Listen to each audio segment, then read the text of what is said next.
In 2014, the Supreme Court said that people with mental disabilities, dementia or brain injury may be deprived of their liberty by people caring for them, even if they had their best interests at heart. It didn't matter where they lived, a hospital, a care home, supported living, or even their own home. After this ruling, we discovered that hundreds of thousands of people in England and Wales were deprived of their liberty. Lots of people were surprised, as most were not living in large institutions or hospitals. We thought if you lived in the community or your own home, that meant you were free. The big question is, why did we start saying that these people were deprived of their liberty? To understand this, let's look at our history.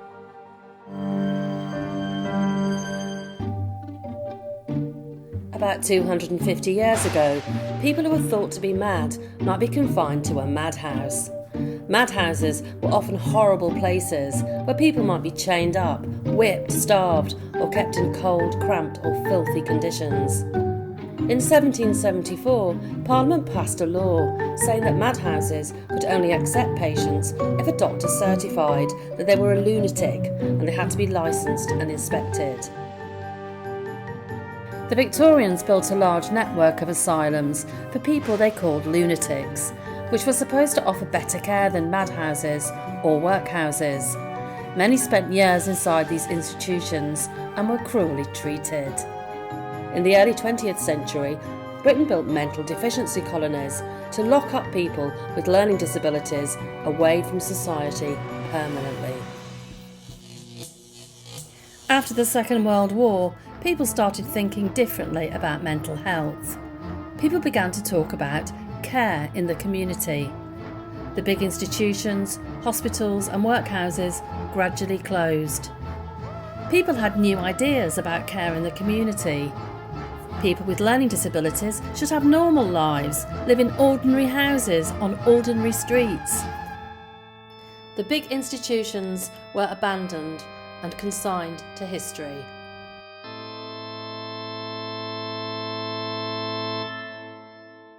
The problem is, some care homes in the community are quite institutional. People may not have choices about where they live or who they live with. They may not have everyday choices like when to get up, what to eat, when to go to bed, or how to spend their time. Campaigners wanted people to live in real homes. They set up supported living services to help people live in their own house with support. But the problem was, some people were still being told what to do by care staff, even in their own homes. Sometimes supported living also looks like mini institutions. With every 2 steps forward, we took a step back into institutional living arrangements. Sometimes it's hard to say whether a place is a home or an institution. However, researchers and disabled people agree that it's really important for people to have big choices over where they live, who they live with, and how they are supported. Home is a place where we get to be who we are. Institutions are places that try to make us into somebody else. Lots of laws governed the old madhouses and asylums, including laws about deprivation of liberty. These were thought of as liberty safeguards. When we closed the big institutions, most of this law was ripped up. People were free.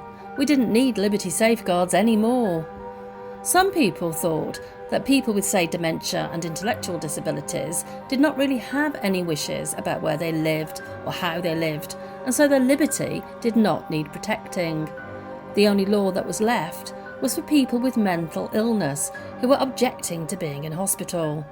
This, though, was all about to change. In 1997, an autistic man called HL, who'd been living in the community for a few years, got very upset at his day centre. His GP sedated him and he was taken to Bournemouth, the learning disability hospital where he'd grown up. HL's carers were not allowed to visit him or take him home. The doctors said it was in his best interests to be in hospital. They said that HL was not objecting because he did not try to escape, but HL did not communicate using words, even though he appeared very upset. He did not try to leave because he could not do so without help, and he was also sedated. Because HL's doctors did not use the law to keep HL in hospital, nobody independent checked whether it was the right thing for him. His carers couldn't ask for a tribunal, he had no liberty safeguards. HL's carers went to court to try to get him home. The British court said he was not detained because he'd not tried to leave. But the European Court of Human Rights said this was a fairy tale. They said the professionals had HL under continuous supervision and control, and he was not free to leave, so he was deprived of his liberty. They said that HL needed liberty safeguards to check that the professionals were making the right decisions in confining HL. After this case, the government changed the law. The Mental Capacity Act, Deprivation of Liberty safeguards, are supposed to stop people being unfairly deprived of their liberty in hospitals and care homes. They say you can only be deprived of your liberty if you lack mental capacity to decide where to live and if it's in your best interests. These liberty safeguards mean somebody independent has to check a person's situation, and they have access to advocacy, representation and a court appeal if they disagree with it. But back in court, nobody could agree what deprivation of liberty actually meant. Some judges said it was about not being with your family, others that it was about not being in big hospitals, another that it was whether your care was more restrictive than normal for people with similar conditions.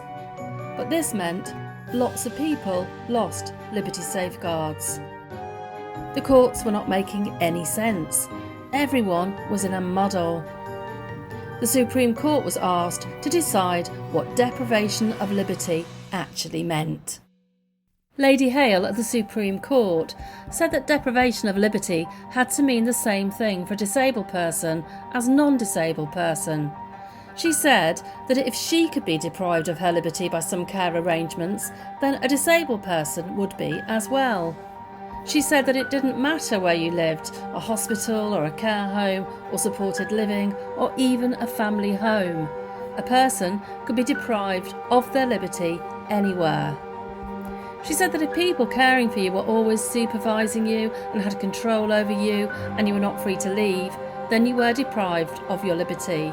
She called this the acid test. Even if your care arrangements look very nice, they still might be a deprivation of liberty because you were still being supervised and controlled by carers. She compared this to a gilded cage.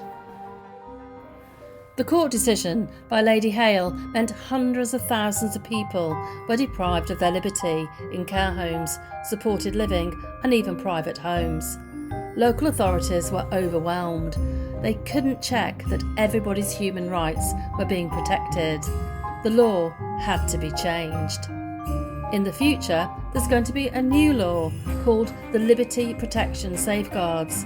But some people think this might not work very well, that it'll still be too easy to put people in places where they or their families do not want to be.